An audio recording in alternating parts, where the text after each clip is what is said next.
Voilà, donc ce qu'il faut bien comprendre, c'est que dans la carrière d'un chercheur ou d'un professeur d'université, nous publions beaucoup. Nous publions le résultat de nos recherches. Alors historiquement, ces publications étaient prises en charge par des grandes compagnies d'édition qui, bien entendu, publient, mais qui demandent une rémunération très importante.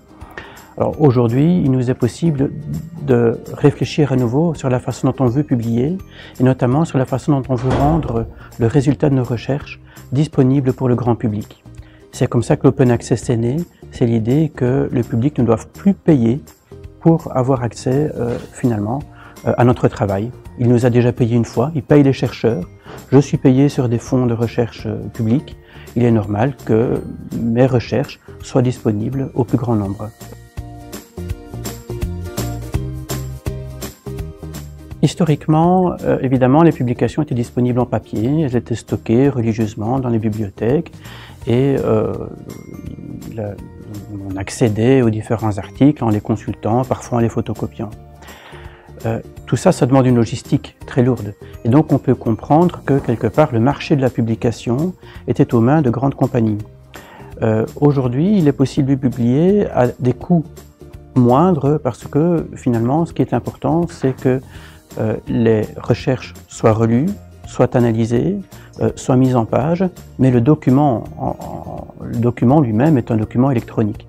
Donc les coûts de publication peuvent être fortement réduits et donc a priori, plus rien ne nous lie aux grandes maisons d'édition. Il est possible de publier sans nécessairement passer par ces grandes maisons d'édition.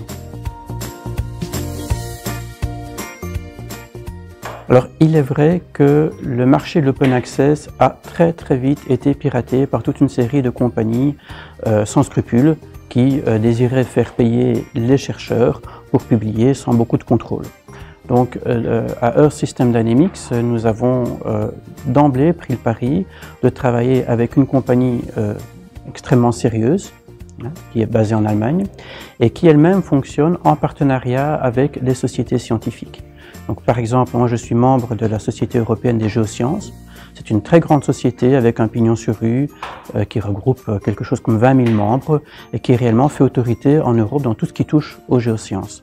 Donc il était très important pour nous que le partenariat entre Earth System Dynamics, qui est une revue de l'EGU de cette société des géosciences, soit bien consolidé avec Copernicus. Alors qu'est-ce que ça veut dire en pratique? Ça veut dire que chaque article qui est publié passe par une procédure tout à fait rigoureuse de relecture, passe par des éditeurs qui sont des autorités dans le domaine. Nos relecteurs sont très soigneusement choisis et puis chez Copernicus eux-mêmes, ils mettent en œuvre tout un travail de relecture, ce qu'on appelle d'édition proprement parlé, de relecture de l'anglais. Ils contrôlent la qualité des figures et ils contrôlent la qualité du résultat dans son ensemble. Alors la première chose à comprendre, c'est que publier a un coût. Il faut bien que quelqu'un paye. Moi je suis quand même extrêmement sceptique par rapport à des modèles d'open access qui seraient à très bas coût. Si vous voulez une mise en page correcte, une relecture de l'anglais, un contrôle des graphiques, un service à la clientèle de qualité, il va vous falloir vous attendre à payer entre 500 et 1000 € pour un article, peut-être un peu plus.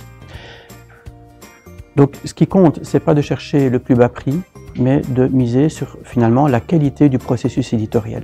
Et vous pouvez acquérir cette qualité du processus éditorial sans nécessairement passer par les grandes compagnies classiques. Il faut que le public comprenne que l'open access est un basculement de modèle. C'est-à-dire que ce n'est plus le lecteur qui paye, mais c'est le chercheur.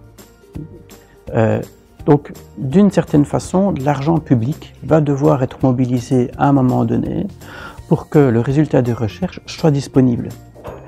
L'idée que le chercheur paye, c'est finalement considérer que la publication fait partie de l'ensemble du travail. Et donc, lorsque on mobilise un fonds de recherche pour effectuer une recherche, cet argent va également en partie servir à sa publication. Mais une fois que cet ensemble est terminé, le public, lui, n'a pas à payer une deuxième fois pour avoir accès aux résultats des recherches. C'est en ce sens que c'est un changement de modèle.